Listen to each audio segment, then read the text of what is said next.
I'm going to show you how to create this colourful wispy echo motion trail within After Effects, and I'm going to do it within these 4 steps. Let's jump in. Alright, I am inside of After Effects. I've got a text layer here ready to go, and I've also got a background layer.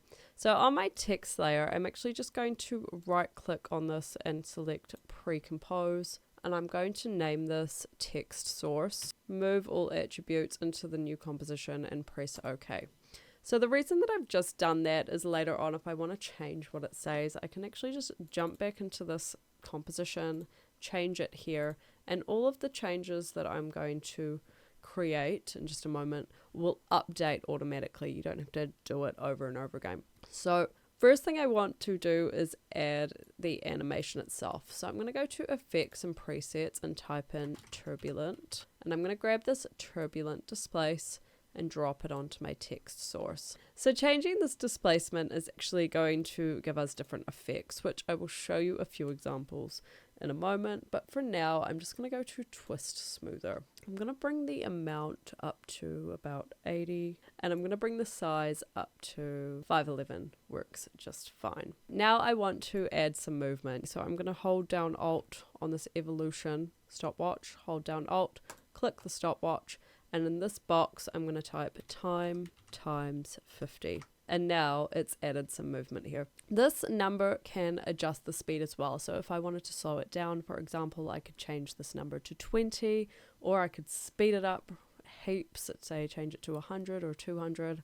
It just depends on you and your project. Okay, next I'm going to add that 3D effect. So I'm going to go back to Effects and Presets and type in Echo. I'm going to drop this onto my layer, and if I adjust the number of echoes, it's going to add some thickness. So I'm going to bring this up to about 20, and you can see it looks a lot thicker. It's kind of hard to tell though what it's doing, and that's because of this decay. So I'm going to bring this down to about 0.8, and you can see it's kind of got this fade on.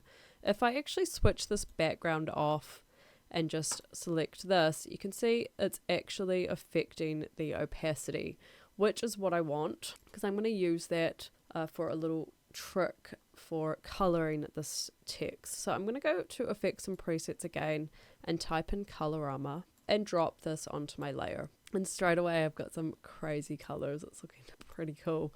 So first thing I'll do is come into input phase, and I'm going to change it from intensity to alpha. So this is basically going to be picking up those opacity values that I was just talking about. And you can see that's a little bit closer to the effect I had, to the color I had in the thumbnail. And I'm going to go to output cycle, and here is where I can adjust the colors. Now, for example, I could get rid of this, get rid of this. If I wanted to add one, I could add it in like so. So this is what I have ended up with. And if you are recreating, here are the color hex codes.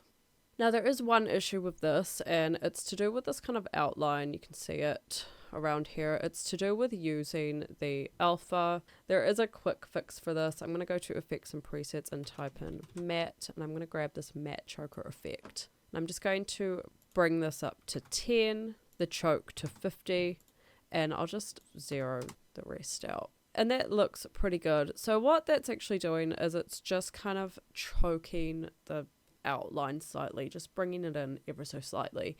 And you can see it doesn't look perfect, but I don't mind that because I actually want to make the front white like the thumbnail, like you saw in the thumbnail. And to do this, I'm actually just going to make sure my layer is selected and press Ctrl D to duplicate it. And on this version, I'm actually going to delete the echo, the colorama, and the matte to just have that original white text that we had in the beginning. If I wanted to change this without going back into the source, I could drop the fill layer on here and change this color here just so it's easier, but I actually just want it to be white, so I'll leave it as is. I've just added one final effect on an adjustment layer. This is the add grain effect, just for a slightly nicer touch. But I also just wanted to show you a couple more examples of the displacement. So if I jump into this layer and press play, it's just a slightly different animation, and this is the cross displacement on the turbulent. And here is one final example as well for the vertical displacement, which comes up quite cool. And I think I've also changed the echo settings slightly. I think everything is changed slightly. As you can see, I've also got some keyframes on here. There you have it. Make sure to check out this video right here to see what else you can do within After Effects. See you in the next one. Bye!